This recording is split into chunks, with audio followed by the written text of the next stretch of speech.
म्हणून परत आपले स्वागत आहे आणि हे लेक्चर क्रमांक 58 आहे। आपण नॉन होमोजिनियस लिनियर इक्वेशनच्या सोल्युशनबद्दल बोलत आहोत आणि विशेषतः आपण पर्टिक्युलर इंटिग्रल आणि पर्टिक्युलर इंटिग्रल इव्हॅल्युएट करण्यासाठी पर्टिक्युलर इंटिग्रल आणि सोल्युशन तंत्रांचा शोध घेऊ। तर मागील लेक्चरमध्ये आपण पाहिले आहे की कॉन्स्टंट कोइफिशियंट असलेल्या लिनियर डिफरन्शियल इक्वेशनच्या डिफरन्शियल इक्वेशनचे कॉम्प्लिमेंटरी फंक्शन कसे मिळवायचे आणि आपण याआधी चर्चा केली आहे की दिलेल्या डिफरन्शियल इक्वेशनचा जनरल सोल्युशन शोधण्यासाठी आम्हाला कॉम्प्लिमेंटरी फंक्शन शोधणे आवश्यक आहे आणि आपल्याला इंटिग्रल शोधणे आवश्यक आहे आणि जेव्हा आपण दोघे जोडतो तेव्हा आपल्याला दिलेल्या नॉन होमोजिनस डिफरन्शियल इक्वेशनचे जनरल सोल्युशन मिळेल। म्हणून आजच्या लेक्चरमध्ये आमचे लक्ष दिले जाईल दिलेल्या डिफरन्शियल इक्वेशनचे विशिष्ट सोल्युशन कसे शोधायचे। तर या ऑपरेटर फॉर्ममध्ये दिलेले डिफरन्शियल इक्वेशन कायम आहे। आपल्याकडे हे f dy x च्या इक्वल आहे, हे लहान x चे फंक्शन आहे आणि नंतर हे एक्सप्रेशन या ot ने लिहिले आहे जे आपण या f मध्ये आधीच्या लेक्चर मध्ये चर्चा केली आहे। तर पर्टिक्युलर इंटिग्रल या इक्वेशनचे किंवा या इक्वेशनचे एक विशिष्ट सोल्युशन आपण येथे 1 ओव्हर ab असे डिनोट करू आणि x वर ऑपरेट केले जेणेकरून हे 1 ओव्हर d इन्व्हर्स ऑपरेटर सारखे असेल जे आपल्या इक्वेशनला गुणाकार करतो आणि मग आपण येथे थेट हा y सोल्युशन म्हणून मिळवू आणि येथे 1 ओव्हर ad आणि हे x वर 1 आणि हे येथे पाहू की 1 ओव्हर fd वर फंक्शन x वर कसे ऑपरेट करावे येथे जे x चे फंक्शन आहे म्हणून याला इन्व्हर्स ऑपरेटर म्हटले गेले आहे आणि येथे कल्पना जी आधीच चर्चा केली गेली होती ती या d minus alpha 1 d minus alpha 2 आणि d मायनस अल्फा n म्हणून व्यक्त केली जाऊ शकते जेथे हे अल्फा ऑक्झिलरी इक्वेशनची रूट्स आहेत। तर या टर्ममध्ये लिहिलेले पर्टिक्युलर इंटिग्रल या 1 ओव्हर x वर लिहिलेले नाही आणि हे t दुसरे काही नसून d मायनस अल्फाचे प्रोडक्ट नाही म्हणून आपण येथे 1 over d minus alpha 1 over d minus alpha 2 आणि या 1 over d minus alpha n x वर ऑपरेट केले तर या एक्सप्रेशनचे इव्हॅल्युएट करणे महत्त्वाचे आहे। प्रत्यक्षात हे येथे आहे। जर आपल्याला या d मायनस a वर या ऑपरेटरचे x वर मूल्यमापन करण्याचा मार्ग माहित असेल तर जर आपल्याला हे माहित असेल तर हे d मायनस a वर मूल्यमापन कसे करावे मग आपण ही कल्पना लागू करू शकतो आणि आपल्याला पर्टिक्युलर इंटिग्रल सापडेल जनरल फॉर्म 1 ओव्हर x वर d। तर आता आपण येथे प्रथम चर्चा करू की 1 ओव्हर x वर x म्हणून हे कसे ऑपरेट करावे किंवा जेव्हा आपण हे d मायनस x ऑपरेट करतो तेव्हा इथे काय व्हॅल्यू आहे। म्हणून ही पर्टिक्युलर इंटिग्रल शोधण्याची एक जनरल पद्धत आहे जी आपण नंतर चर्चा करीत आहोत। यावर आपण या x च्या काही विशेष प्रकारांकडे जाऊ आणि ते काही थेट इव्हॅल्युएट तंत्र असतील तर ते नंतर चर्चा देखील करतील। तर येथे प्रथम आपण हा निकाल सिद्ध करू की जेव्हा आपण हे 1 ओव्हर d मायनस a या x वर ऑपरेट करतो तेव्हा आपल्याला हे एक्सपोनेन्शियल x आणि इंटिग्रल या x चे गुणिले ओव्हर मायनस x चे आणि नंतर ओव्हर या dx। तर हे पाहण्यासाठी आपल्याला निष्कर्षाच्या पूर्णार्थ मिळत असलेल्या इंटिग्रलतेच्या टर्म्स आपल्याला येथे कन्सिडर करणे आवश्यक आहे। समजा हे y या 1 over d minus x equal आहे तर आपण असे गृहीत धरले आहे की हे 1 ओव्हर d मायनस x आहे आणि आपल्याला हे समजेल की प्रत्यक्षात y काय आहे हे शोधण्यासाठी आपण येथे काय करू आपण या इक्वेशन या d मायनस a ऑपरेटरद्वारे गुणाकार करू जेणेकरून आपण डिफरन्शियल इक्वेशनकडे परत जाऊ जे आपल्याला आधीच कसे सोडवावे कारण जेव्हा आपण येथे गुणता a म्हणून करता तेव्हा आपल्याला हे d मायनस मिळेल या y वर अप्लाय केलेले इक्वल हा x आणि हे एक फर्स्ट ऑर्डर डिफरन्शियल इक्वेशन आहे ज्या आपल्याला माहित आहे की खरोखर सोल्युशन कसे करावे हे y मधील एक लिनियर इक्वेशन आहे कारण dx हे ay राइट हँड साइड फंक्शनच्या x च्या इक्वल आहे। येथे आपण आता इंटिग्रेटिंग फॅक्टर शोधू शकतो तर या इक्वेशनचा एकत्रित घटक म्हणजे e पॉवर मायनस dx म्हणजे हा पॉवर x म्हणजेच इंटिग्रेटिंग फॅक्टर। तर एकदा आपल्याला इंटिग्रेटिंग फॅक्टर माहित झाला आपण मागील लेक्चरमध्ये आधीच चर्चा केलेले सोल्युशन लिहू शकतो जेणेकरून येथे y एकत्रित घटकामध्ये y म्हणजे पॉवर मायनस x इंटिग्रलच्या इक्वल आहे राईट हँड फंक्शन x आणि पुन्हा गुणाकार करून इंटिग्रेटिंग पॉवर मायनस x वर इंटिग्रेशन केलेले एकत्रीकरण एक कॉन्स्टंट आहे. एक टिप येथे एकत्रीकरणाची ही सतत आवश्यकता नाही आणि आपण हे इंटिग्रेशनचे कॉन्स्टंट 0 म्हणून सेट करू शकतो कारण आपण येथे याबद्दल बोलत आहोत किंवा आपण डिफरन्शियल इक्वेशनचा पर्टिक्युलर सोल्युशन कसा शोधायचा यावर चर्चा करीत आहोत जेणेकरून आपल्याला नको असलेला पर्टिक्युलर सोल्युशन शोधून काढायचा c च्या कोणत्याही व्हॅल्यूसाठी देखील इंटिग्रेशनचे कॉन्स्टंट जेणेकरून आपण या प्रकरणात फक्त अशा पर्टिक्युलर सोल्युशनचा शोध घेत आहोत. जर आपल्याला पुढे कंटिन्यू ठेवायचे असेल आणि शेवटी आपण कॉम्प्लिमेंटरी फंक्शन करू जनरल सोल्युशन शोधण्यासाठी दिलेल्या नॉन होमोजिनियस इक्वेशनचे त्या परिस्थितीमध्ये हा कॉन्स्टंट कॉम्प्लिमेंटरी फंक्शनमध्ये क्लिअर केलेल्या कॉन्स्टंटमध्ये मर्ज केले जाईल. तर हे येथे महत्त्वाचे नाही. आपण तत्वतः कोणतेही व्हॅल्यू नियुक्त करू शकतो परंतु इतर सर्वात सोपी बाब अशी असेल की आपण हे c नेमून देतो. तर आता या इक्वेशनचा हा सोल्युशन म्हणजे y हा पॉवर x असेल आणि हा x a power minus x dx plus हे कॉन्स्टंट पॉवर x. तर जेव्हा हे कॉन्स्टंट 0 असेल हे टर्म अदृश्य होईल आणि आपल्याला हे मिळेल या व्हॅल्यू d मायनस x च्या इक्वल आहे. म्हणून हे आता येथे महत्त्वाचे निकाल आहे जे आता पर्टिक्युलर इंटिग्रल शोधण्यासाठी खूप उपयुक्त ठरेल. म्हणून आपल्याला हा निकाल मिळाला की जेव्हा आपण येथे फंक्शनवर d मायनस हे x वर लागू करतो तेव्हा हे व्हॅल्यू काहीच नाही तर पॉवर x आणि हे फंक्शन x स्वतःच इंटिग्रल आहे e पॉवर मायनस x जे पर्टिक्युलर सोल्युशन. जेव्हा आपण याला 0 म्हणालो येथे हे महत्त्वाचे नाही जेणेकरून आपल्याला हे पर्टिक्युलर सोल्युशन मिळेल. या 1 ओव्हर d मायनस चा हा विशिष्ट सोल्युशन मिळू शकेल. उदाहरणार्थ आपण येथे काय कन्सिडर करू शकतो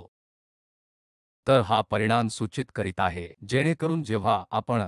असे म्हटले की 0 च्या समान परिणाम येथे याचा काय परिणाम होतो की x वर चालवलेला d 0 च्या इक्वल आहे हे येथे 1 आहे आणि हे देखील 1 आहे. म्हणून आपल्याला फक्त इंटिग्रल x dx मिळेल आणि हेच अपेक्षित आहे की आपल्याला हे माहित आहे की d हा डिफरन्शियल ऑपरेटर आहे आणि ह्या x वर ऑपरेट केलेला आहे. तर हे 1 ओव्हर d इंटिग्रल ऑपरेटरसारखे आहे म्हणून हे या x वरील अगदी तंतोतंत x वरील x चा इंटिग्रल आहे. x वर ऑपरेट केलेले एक लहान x च्या संदर्भात या x चे इंटिग्रल आहे. तर हे येथे एकापेक्षा अधिक जनरल सूत्र आहे 1 ओव्हर d आपल्याकडे आहे 1 ओव्हर d मायनस x वर ऑपरेट केलेले आणि व्हॅल्यू आहे power x integral x e power x. तर आता या लेक्चरसाठी हे खूप महत्त्वाचे आहे आणि आपण हे सूत्र वापरू शकतो. उदाहरणार्थ हे d square a square y या सेक x च्या इक्वल आहे हे कम्प्यूट करू शकतो. तर आपल्याकडे येथे काय संयुग आहे. प्रथम आपल्याकडे कॉम्प्लिमेंटरी फंक्शन शोधणे आवश्यक आहे आणि त्यासाठी आपल्याला हे इक्वेशन येथे आवश्यक आहे auxiliary equation m square plus हा स्क्वेअर हे 0 च्या इक्वल आहे आणि आपल्याला रूट a मायनस हे कॉम्प्लेक्स कॉन्जुगेट मिळेल आणि मग आपल्याला हे कसे सोडवायचे हे माहित आहे जेणेकरून ते प्लस मायनस पॉवर ai म्हणजेच a पॉवर 0 x आणि मग आपल्याकडे c आणि कौस हे x plus c sine x ला आहे म्हणजेच हे होमोजिनियस इक्वेशनचे सोल्युशन आहे जेव्हा ही राईट हँड साइड 0 म्हणून सेट केली आहे किंवा हे असे म्हणायचे आहे की येथे त्याचे कॉम्प्लिमेंटरी फंक्शन म्हणजे हे c1 cos 1 x plus c2 sine x आहे. आपल्याकडे कॉम्प्लिमेंटरी फंक्शन आहे. तर याचा जनरल सोल्युशन शोधण्यासाठी आपल्याला कॉम्प्लिमेंटरी फंक्शनची आवश्यकता आहे आणि आपल्याला एक पर्टिक्युलर सोल्युशन आवश्यक आहे जेणेकरून हा पर्टिक्युलर सोल्युशन शोधण्यासाठी आपण मागील स्लाइडमध्ये चर्चा केलेल्या कल्पनेवर लागू करू. तर आपल्याकडे या इन्व्हर्स ऑपरेटरवर 1 over d square plus square वर 1 आहे आणि हे सेक x वर ऑपरेट करते. तर आपण येथे काय करू शकतो आपण हे d square plus square d minus म्हणून लिहू शकतो. तर 1 over d square plus a square 1 over d square म्हणून लिहिले आहे आणि minus a square minus d plus I आणि D minus I A D minus AI आणि डी प्लस एआय चे प्रोडक्ट आहे आणि मग 1 over D minus A D plus AI आणि नंतर आपण हे पार्शियल फ्रॅक्शन्स करू शकतो. तर आपल्याला ही एक्सप्रेशन मिळेल जी येथे डी स्क्वेअर प्लस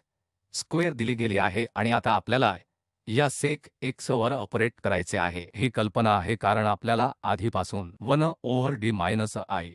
किंवा 1 ओव्हर डी प्लस हा कॉन्स्टंट फॉर्म्युला माहित आहे. म्हणून आपल्याला आता येथे कम्प्यूट करायची गरज आहे. उदाहरणार्थ प्रथम हे कन्सिडर करू 1 ओव्हर डी मायनस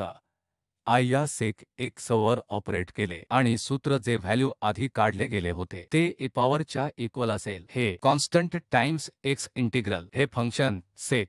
x आणि मायनस साइन सह एक्सपोनेन्शियल मायनस आय x आणि dx आणि आपण हे पर्टिक्युलर इंटिग्रल शोधण्यासाठी एकत्रीकरणाचे स्थिर करू शकतो. तर येथे आपल्याकडे पॉवर मायनस आय x आहे आणि नंतर हे सेक x. तर येथे आपल्याकडे हा सेक ए x आहे आणि हा e पॉवर आय x जो आपण cos x minus I sine x म्हणून लिहू शकतो. जेव्हा आपण या सेक डी x चा गुणाकार करतो तेव्हा हे 1 ओव्हर कॉस x असेल तर हे 1 देईल आणि मग आपल्याकडे हे मायनस आय आहे आणि आपल्याकडे हे साइन x डिव्हायडेड बाय हे कॉस x आहे. तर हे येथे इंटिग्रल आहे आणि आपण येथे x वर समाकलित करीत आहोत. तर आपण येथे x ला याचा इंटिग्रल भाग देऊ आणि नंतर हे कॉस xt म्हणून बदलले जाईल आणि मग हे साइन x आहे म्हणून आपल्याला पुन्हा आवश्यक आहे. म्हणून आपल्याकडे हे साइन x आहे या कॉस x च्या डिफरन्शियल डेरिव्हेटिव्ह x आहे आणि नंतर या मायनस साइनसह कारण कॉस x हे मायनस साइन x देईल. जेव्हा आणि या इंटिग्रल व्हॅल्यूचे डेरिव्हेटिव्ह घेतो तेव्हा हे प्लस साइन सह आय ओव्हर हे आणि हे लॉगरिदम बरोबर असेल 1 ओव्हर टी असेल. तर या कॉस x चा लॉगरिथमिक जे येथे लिहिलेले आहे म्हणून हे येथे काहीही नाही तर व्हॅल्यू हे येथे x प्लस आय ओव्हर आणि कॉस x च्या लॉगरिदमसह मॉड्युलस आहे. म्हणून एकदा आपण हे d मायनस सेक x वर कम्प्यूट केले की हे येथे 1 असू जे आपण करू शकतो. आपण 1 over d plus I over देखील याची कम्प्यूट करू शकतो. तर 1 plus 1 over d plus I over या सेक x मध्ये आता काय फरक आहे येथे आय हे मायनस आय द्वारे बदलले आहे. तर आपण येथे हेच करू आय हे मायनस आय द्वारे बदलले आणि येथे हे मायनस आय म्हणजे फक्त हा बदल येईल उर्वरित सर्व समान होईल. म्हणून आपण याचे इव्हॅल्युएट केले आहे 1 ओव्हर d मायनस आय या सेक x वर ऑपरेट केले आहे आणि 1 over 1 plus 1 over d plus I या सेक x वर ऑपरेट करते. आपल्याला आता हा फरक मिळू शकेल आणि हे 1 ओव्हर आय ला गुणाकार करू शकेल d स्क्वेअर प्लस स्क्वेअर सेक x. हे व्हॅल्यू पाहण्यासाठी जे आपण आता करू तर हे पर्टिक्युलर इंटिग्रल जे येथे दिले गेले आहे जेणेकरून आपण आता या 1 ओव्हर d मायनस सेक x वर ऑपरेट केले गेले आहे चे व्हॅल्यू सबस्टिट्यूट करू शकतो जे येथे दिले गेले आहे आणि नंतर मायनस साइन सह 1 ओव्हर d प्लस आय जे येथे लिहिले गेले आहे. तर हे या 1 ओव्हर d मायनस शी संबंधित आहे आणि हे संबंधित दुसरे येथे a 1 over d plus I आणि हा फॅक्टर 1 ओव्हर आय तसाच राहतो. आता आपण हे फक्त सुलभ करू शकतो म्हणून हे येथे x असेल तर e पॉवर आय x आणि minus e power minus I x divide केले तो आय ने साइन x देईल आणि नंतर आपल्याकडे येथे x ओव्हर असेल जसे की येथे प्रथम टर्म आहे e पॉवर सह तर x कॉमन आणि नंतर पॉवर आय x आणि नंतर आपल्याकडे e power minus I x आहे आणि जेव्हा आपण येथे 1 असे डिवाइड केले तेव्हा हे x आधीपासूनच होते म्हणून हे x वर आणि हे तो आय येथे आहे म्हणून हे साइन येथे आहे म्हणून येथे प्रथम 1 x आहे आणि दुसरे जेव्हा आपल्याकडे पुन्हा एकदा ही कॉमन टर्म आहे जेव्हा या कॉस x चा लॉग म्हणून आपण हा जनरल स्वरूप घेतो तेव्हा आपण हे दोन्ही एक समान रूप घेतो म्हणजे हे देखील प्लस इथे आय ओव्हर असेल आणि हे देखील I ओव्हर A असेल तर येथे I ओव्हर A आणि बाहेरील 1 ओव्हर ते I आहे आणि मग आपल्याकडे जेव्हा आपण हे कॉमन घेतले असेल तेव्हा आपल्याकडे ओव्हर x आणि हे प्लस साइन असेल e power minus a x. तर हे I कॅन्सल होईल आणि हे 2 येथे मर्ज केले जाईल, त्यामुळे हे दुसरे काही नाही तर कॉस x याचे लॉगरिदम असेल आणि 1 ओव्हर या स्क्वेअर हा येथे म्हणून हा केवळ साधे रूप आहे. आपल्याला येथे 1 ओव्हर ए त्याचे स्क्वेअर कॉस x मध्ये आणि कॉस x परत. तर आता जनरल सोल्यूशन म्हणजे आपण आधी इव्हॅल्युएट केलेले कॉम्प्लिमेंटरी फंक्शन असेल जे c1 cos x plus c2 sin x आणि हे पर्टिक्युलर इंटिग्रल. तर दिलेल्या डिफरन्शियल इक्वेशनचे पर्टिक्युलर सोल्यूशन होमोजिनियस डिफरन्शियल इक्वेशनवर दिलेला हा एक जनरल सोल्यूशन आहे येथे. आणि जेव्हा आपण दोघे ए करतो तेव्हा आपल्याकडे दिलेल्या डिफरन्शियल इक्वेशनचा हा जनरल सोल्यूशन आहे. आता आपण या x च्या काही विशेष प्रकारांबद्दल बोलत असू, उदाहरणार्थ power x cos x sin x इत्यादी, जेणेकरून त्या प्रकरणात आपण त्या इंटिग्रल सूत्राच्या सहाय्याने यापूर्वी केले असेल त्याप्रमाणे इव्हॅल्युएट करण्याऐवजी हे सूत्र लक्षात ठेवा आणि जेव्हा आपल्याकडे योग्य राईट हँड साइड असते तेव्हा इव्हॅल्युएट करणे बऱ्याच प्रकरणांमध्ये हे सोपे होईल. अशा साध्या फंक्शन्सचे तर आजचे पहिले हे डिराईव्ह होईल, जेणेकरून जेव्हा आपले स्पेशल फंक्शन ओव्हर x आहे आणि यासाठी आपल्याला याचा परिणाम येथे आवश्यक आहे की हे एक कॉन्स्टंट आहे. जर हे येथे एक कॉन्स्टंट असेल तर हे at हे e पॉवरवर कार्य ऑपरेट केलेले f हे e पॉवर x म्हणजे ज्याचा अर्थ आहे जेव्हा आपण हे पॉवर x वर हे fd लागू करतो तेव्हा या ऑपरेटरचे व्हॅल्यू e पॉवरवर ऑपरेट केले असता x हे काहीच नसेल तर f आणि f ने बदलले जाईल आणि आपल्याकडे हे ओव्हर 1 असेल. म्हणून आपण प्रथम पाहू जे हे लक्षात येणे खूप सोपे आहे, कारण जेव्हा आपण ओव्हर 1 हे वर ऑपरेट करतो तेव्हा आपल्याला काय मिळते तर d म्हणजे डेरिव्हेटिव्ह डिफरन्स या e पॉवर x चे डेरिव्हेटिव्ह जे काही नसून पॉवर x या a ने गुणाकार केला आहे. जेव्हा आपण हे डेरिव्हेटिव्ह येथे लागू केले तेव्हा आपल्याला येथे काय समजले ते येथे एकदा समजले की हे बदलले आहे a ने. समान गोष्ट जर आपण हे 2 टाइम्स केले तर काय होईल, आपल्याला e चा स्क्वेअर मिळेल ओव्हर x आणि पुन्हा तेच rule d square a square या टर्मनी बदलल्या त्यामुळे जर आपण हे सर्वसाधारणपणे कंटिन्यू ठेवले आपल्याला हे d पॉवर n x मिळतील आणि हे d केवळ a power n e power x ने बदलले जाईल जेव्हा आपल्याकडे हा ऑपरेटर असतो जो general t power n plus I म्हणजे या प्रकारची पॉलिनॉमियल. तर ही d पॉवर x ची जागा d ने घेतली जाईल तेव्हा तीच गोष्ट होईल. तर येथे संपूर्ण एक्सप्रेशन मध्ये जे आपल्याकडे fd आहे तेव्हा आपण e पॉवरवर x लागू करू तेव्हा या सर्व गोष्टी a बदलल्या जातील. तर या fd ऐवजी आपल्याला f मिळेल आणि हा ओव्हर x असा असेल तसे असेल. तर हा जनरल परिणाम आहे. जेव्हा हा राईट हँड साइड x विशेष कार्य असेल तेव्हा आपण जे काही करू म्हणजे x च स्पेशल फंक्शन आहे. तर आपल्याकडे fd पॉवर x बरोबर f e पॉवर x च्या इक्वल आहे. म्हणून आता आपण या विशेष फॉर्मचा पहिला परिणाम मिळवू शकतो आणि जर हे हेल तर असा हा फॉर्मचा आहे ओव्हर आहे x आहे जे आपल्यास पर्टिक्युलर इंटिग्रल इव्हॅल्युएट करण्यासाठी आवश्यक आहे. त्याचे इव्हॅल्युएट करण्यासाठी आपण प्रथम सूत्र शोधले जाईल. तर हे असे आहे, उदाहरणार्थ आपले डिफरन्शियल इक्वेशन y हे e पॉवर x च्या इक्वल आहे म्हणून येथे राईट हँड साइड हे एक्सपोनेन्शियल x चे स्पेशल फंक्शन आहे. आपल्याला आधी माहित आहे की at वर ओव्हर x वर लागू केले असता आपल्याला f e पॉवर x मिळते आणि आता आपण येथे काय करतो, आपण या इन्व्हर्स ऑपरेटरला fd वर x वर ऑपरेट करतो आणि मग आपण अप्लाय करतो तेव्हा आपण येथे काय मिळवू, मग हे fd आणि इन्व्हर्स एफडी फक्त आहे. आपण एकमेकांना कॅन्सल करू तर आपल्याकडे e पॉवर x च्या इक्वल आहे आणि हे 1 ओव्हर एफडी आहे. आपल्याकडे हा इन्व्हर्स ऑपरेटर आहे e पॉवर x वर लागू केलेला आहे आणि या f कडे हे इन्व्हर्स ऑपरेटर काहीही नाही कारण हे फक्त एक कॉन्स्टंट आहे म्हणून आपण हे कॉन्स्टंट घेऊ शकतो आणि f आपण मुळात 1 ओव्हर d आणि या x वर ऑपरेट करू शकतो. तर आता हा संबंध तयार करा की e power x f 1 over f power x या x वर आपल्याला हे इन्व्हर्स ऑपरेटर मिळत आहे. येथे e पॉवर x ला या a ने डिवाइड करण्याशिवाय काहीही नाही. तर हा मनोरंजक परिणाम येथे काय आहे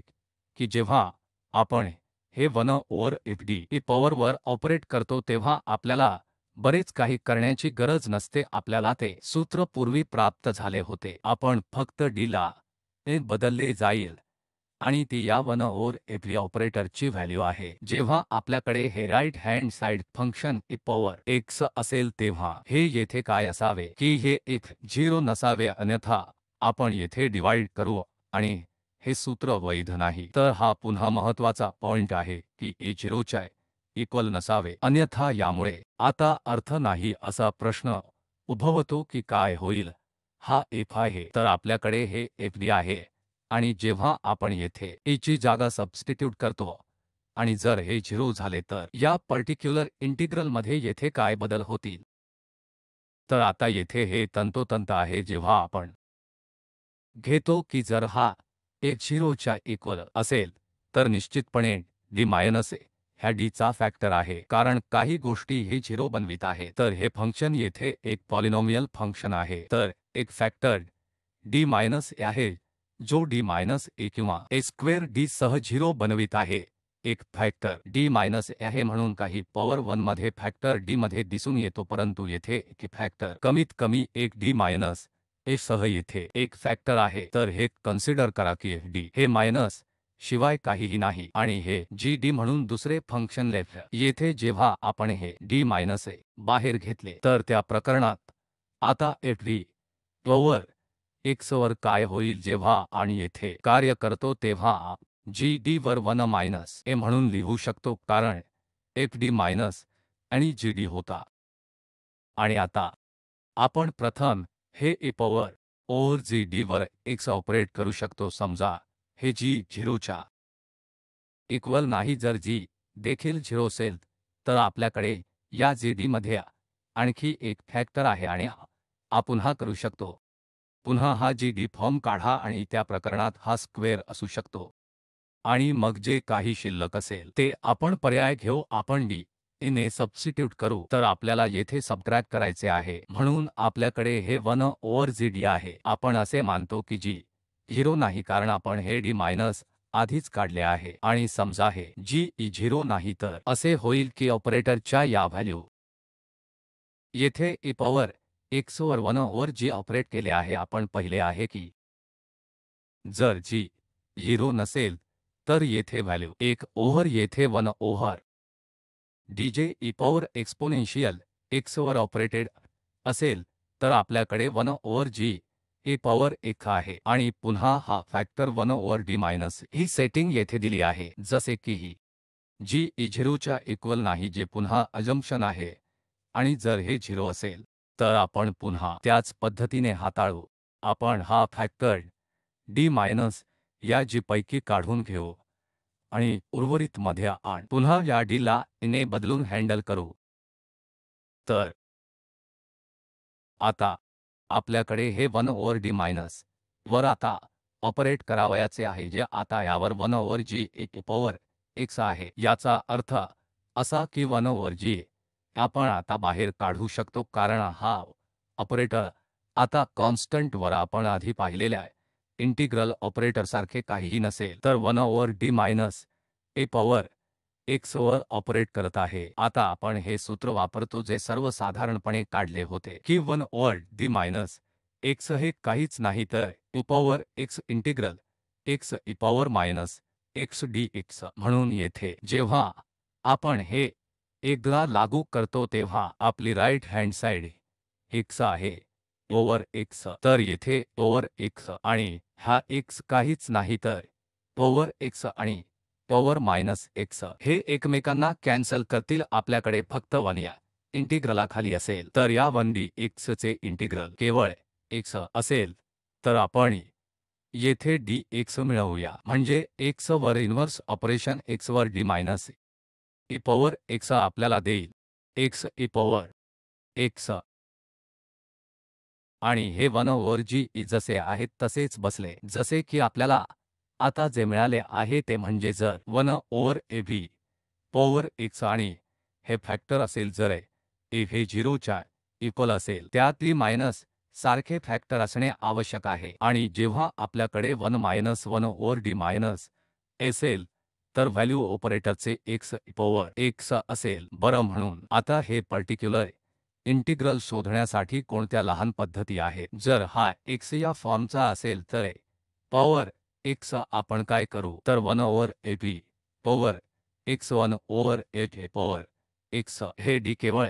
ने बदलले जाईल, जेणेकरून आपल्याला थेट इंटिग्रल घटकाचा वापर करून थेट व्हॅल्यू मिळेल। जेणेकरून मी हे थेट च्या समान 1 च्या इक्वल मार्गाने घेतले नाही तर हे थेट 0 म्हणून केले जाईल। जर ते 0 असेल तर आपण दुसऱ्या प्रकरणामध्ये चर्चा केली आहे, जर हा f 0 असेल तर f d या प्रकारचा d मायनस पॉवर r चा फॅक्टर असावा। आणि आपण आधीच पाहिले आहे की जेव्हा आपल्याकडे 1 ओव्हर d मायनस असेल तेव्हा काय होईल, या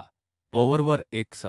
या x ला x मिळणार आहे e पॉवर x। समजा आपल्याकडे येथे d मायनस स्क्वेअर आहे म्हणून येथे एक फॅक्टर 2 होता, येथे एक d म्हणून स्क्वेअर आहे म्हणजे d मायनस, म्हणजे आपण पुन्हा या x e पॉवर x वर ऑपरेट करू। तर जर आपण पुन्हा एकदा हे ऑपरेट केले तर हे d मायनस वर x पॉवर 1 वर, तर हे सूत्र पुन्हा वापरले जाईल, जेणेकरून या x ऐवजी आपण आता x e power x cancel होईल आणि आपल्याला x मिळेल। आणि x चे इंटिग्रल 2 ने x असेल, म्हणून आपल्याला ज्याचा परिणाम म्हणून मिळेल जेव्हा हे स्क्वेअर येथे असेल तेव्हा आपल्याला x हे square by 2 e power x, आणि आपण हे अधिक जनरल करू शकतो आणि याचा परिणाम येथे सुरू होईल। आता f d minus power r चा एक फॅक्टर असणे आवश्यक आहे आणि त्या प्रकरणात यासाठीचे जनरल सूत्र एकापेक्षा जास्त d minus 1 over d minus power r e power आहे एक पॉवर असेल, जसे आपण 2 च्या बाबतीत पाहिले असेल तर ते x स्क्वेअर बाय 2 आहे, आणि पुन्हा केस 3 च्या बाबतीत आणि आपल्याला हे 3 मिळेल आणि तर फॅक्टोरियल होईल। तर हे 1 ओव्हर d मायनस ओव्हर 1 चा परिणाम याचे व्हॅल्यू दुसरे काहीही नसून x power r over factorial r into over x, म्हणून आपल्याला हे लक्षात ठेवण्याची आवश्यकता आहे। हे सोपे आहे, जेव्हा हे f हे 0 नाही तेव्हा आपण फक्त ने बदलले, परंतु जेव्हा आपल्याकडे हे 0 असेल तेव्हा आपल्याला हे फॅक्टर कसे काढून घ्यावे लागतील आणि नंतर आपण या x पॉवरमध्ये r factorial e power x। तर आता आपण काही उदाहरण पाहतो, म्हणून प्रथम या डिफरन्शियल इक्वेशनचा जनरल सोल्यूशन शोधणे। हा d square minus 3 plus 2y e power 3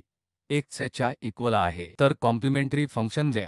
आपण येथे ऑक्सिलरी इक्वेशन लिहून m स्क्वेअर मायनस 2m आणि m square minus 3m plus व हे 0 च्या इक्वल, आणि हे सोल्यूशन असेल m मायनस 1 m मायनस 2 हे 0 च्या इक्वल आहे। तर रूट्स 1 आहेत आणि म्हणून ही रूट्स येथे आहेत, म्हणून आपण कॉम्प्लिमेंटरी फंक्शन लिहू शकतो। हे पहा 1 e पॉवर x आणि plus c2 e power 2x e power 2 या पर्टिक्युलर इंटिग्रल वर येत आहे, जी आता d स्क्वेअर मायनस 3 प्लस 2 वर चर्चा केली गेली आहे, जे या e पॉवर 3x वर पर्टिक्युलर इंटिग्रल ऑपरेट करते। आणि ट्रिक अशी आहे की आपण या d ला 3 ने बदलू, म्हणजे आपल्याकडे 9 मायनस हे 9 आणि हे 2 आहे, तर व्हॅल्यू होईल 1 बाय 2 ओव्हर 3x, म्हणून या प्रकरणात हे 0 नव्हते आणि म्हणूनच या d ला 3 ने थेट बदलून आपल्याला व्हॅल्यू मिळते 1 बाय 2 e पॉवर 3x। तर हे एक पर्टिक्युलर इंटिग्रल आहे, हे येथे दिलेल्या डिफरन्शियल इक्वेशनचे एक पर्टिक्युलर सोल्यूशन आहे आणि आपल्याकडे या होमोजेनियस इक्वेशनचे जनरल सोल्यूशन असेल, ज्याचा अर्थ कॉम्प्लिमेंटरी फंक्शन आहे। आणि जर आपण 2 एड केले, आपल्याला पुढील समस्येमध्ये या दिलेल्या डिफरन्शियल इक्वेशनचे हे जनरल सोल्युशन मिळेल जे आपण पाहूया त्यास या डिफरन्शियल इक्वेशनचा एक पर्टिक्युलर सोल्युशन सापडेल। तर पर्टिक्युलर सोल्युशन 1 ओव्हर या inverse operator e power x असेल आणि जर हे येथे सबस्टिट्यूट केले कारण या x चा कोइफिशियंट 1 आहे तर आपल्याला फक्त येथे वजा 1 मायनस 1 मायनस 1 प्लस मायनस 1 म्हणून बदलणे आवश्यक आहे म्हणजे हे 0 होणार आहे। म्हणजे आपण येथे अर्ज करू शकत नाही येथे एक फॅक्टर d मायनस 1 आहे जे आपण स्पष्टपणे पाहू शकतो। जर आपण हे d स्क्वेअर कॉमन घेतले तर हे येथे -1 आहे नंतर d -1 तर आपल्याकडे हे d -1 आणि d स्क्वेअर -1 पुन्हा येथे 1 d -1 बसलेला आहे तर d -1 आणि d +1 म्हणजे आपल्याकडे जे आहे ते म्हणजे -1 स्क्वेअर आणि d +1 तर मग आपल्याला आता d+1 समस्या ही एक समस्या नाही कारण ओव्हर x हे 0 बनवित नाही तर हे फक्त 1/2 टू पॉवर x देईल आणि नंतर ओव्हर x जेव्हा आपण 1 ओव्हर d -1 स्क्वेअर ऑपरेट करतो तेव्हा आपल्याला आधी मिळालेले सूत्र वापरावे लागेल। तर आपण येथे काय मिळवूया x चा square 2 over x 1 minus d square टर्ममुळे येईल आणि 1/2 येईल कारण आपण येथे एड करतो d-1 स्क्वेअर आणि आपल्याकडे d+1 आणि राईट हँड साइडला ही e पॉवर x आहे म्हणून प्रथम येथे 1 ओव्हर d+1 म्हणून कार्य करू म्हणजे d-1 स्क्वेअर आपण जसे आहे तसे ठेवतो आणि जेव्हा आपण हे वापरतो तेव्हा हे e पॉवर x/2 असेल तर हे काहीच नाही तर 1 आहे आणि हे minus whole square power x आणि हे 2 येथे 1 आहे आणि 1 वर d-1 स्क्वेअर पॉवर x हे सूत्र आहे आपण आता आधीचा स्लाइड वरून तयार करू जे x स्क्वेअर बाय फॅक्टोरियल 2 आणि e पॉवर x तर आपल्याकडे आहे x square by 4 e power x आहे या प्रॉब्लेमचे पर्टिक्युलर इंटिग्रल आहे। पुढील समस्येमध्ये आपल्याकडे हे आजचे शेवटचे आहे म्हणून d स्क्वेअर प्लस 5y हे 3 च्या इक्वल आहे आणि येथे ही कल्पना आहे की हे पर्टिक्युलर इंटिग्रल या d square plus d plus हे 5 आणि आपल्याकडे हे 3 आहे तर 3 असो आपण हे घेऊ शकतो हा एक कॉन्स्टंट आहे आपण या ऑपरेटरमधून बाहेर काढू शकतो परंतु येथे एक असो जेणेकरून आपण हे पॉवर 0x लिहू शकतो की ट्रिक येथे वापरली जाते इथे 3 आपण या ऑपरेटरच्या बाहेर घेऊ शकतो कारण हा ऑपरेटर कॉन्स्टंटसह कोणतीही गोष्ट करणार नाही आणि येथे पॉवर 0x आता जे एक पुनर्स्थित करीत आहे तर हे 0 या d साठी येथे बदलले जाईल e पॉवर 1 साठी आपण समान सूत्र वापरले आहे तर हे करत आहे आता आपल्याला काय व्हॅल्यू मिळेल ते 3 होतील आणि मग जेव्हा आपण हे d0 1 ओव्हर 5 ठेवू तर व्हॅल्यू 3/5 असेल जेणेकरून जेव्हा आपल्याकडे कॉन्स्टंट असेल तो कॉन्स्टंट तेव्हा या ऑपरेटरच्या बाहेर घेता येतील जेणेकरून आपण प्रत्यक्षात d square plus d plus 5 वर ऑपरेट करू आणि 1 वर आणि हे पॉवर 0x सारखे बदलले जाऊ शकते आणि मग हा 0 आपण आधी वापरलेल्या समान सूत्राचा आपण वापर करू शकतो की d 0 ने बदलले जाईल म्हणून आपल्याला येथे 1 ओव्हर 5 मिळेल आणि हे 3 येथे असतील तर 3/5 या इंटिग्रलाचे व्हॅल्यू येत आहे तर या इक्वेशनचे हे पर्टिक्युलर इंटिग्रल आहे हे या इक्वेशनचे एक पर्टिक्युलर सोल्युशन आहे म्हणून आता कन्क्लूजन पर्यंत आपण पर्टिक्युलर इंटिग्रल आणि खरोखर हे जनरल सूत्र पाहिले आहे जे आपल्याकडे अशी शॉर्टकट पद्धत नसताना आपण इंटिग्रल शोधण्यासाठी खूप उपयुक्त ठरेल जी फक्त विशेष कार्ये उदा x पॉवर x सारख्या चर्चा करीत होती म्हणून हे कोणत्याही बाबतीत जसे की हे इंटिग्रल आपण इव्हॅल्युएट करू शकतो आणि विशेष फॉर्म देखील आपण आज यावर चर्चा करू शकतो हे ओव्हर x म्हणून हा rule 1 over d power x वर होता आपण या d ला ने बदलू शकतो जर हे f0 नसेल आणि जर हे 0 असेल तर आपल्याकडे निश्चितच d मायनस फॅक्टर असेल आणि ते आपण फॅक्टोरियल r आणि पॉवर x चे इव्हॅल्युएट देखील करू शकतो यासह आता हे डिफरन्स ही लेक्चर तयार करण्यासाठी वापरले जातात आणि आपण लक्ष दिल्याबद्दल धन्यवाद।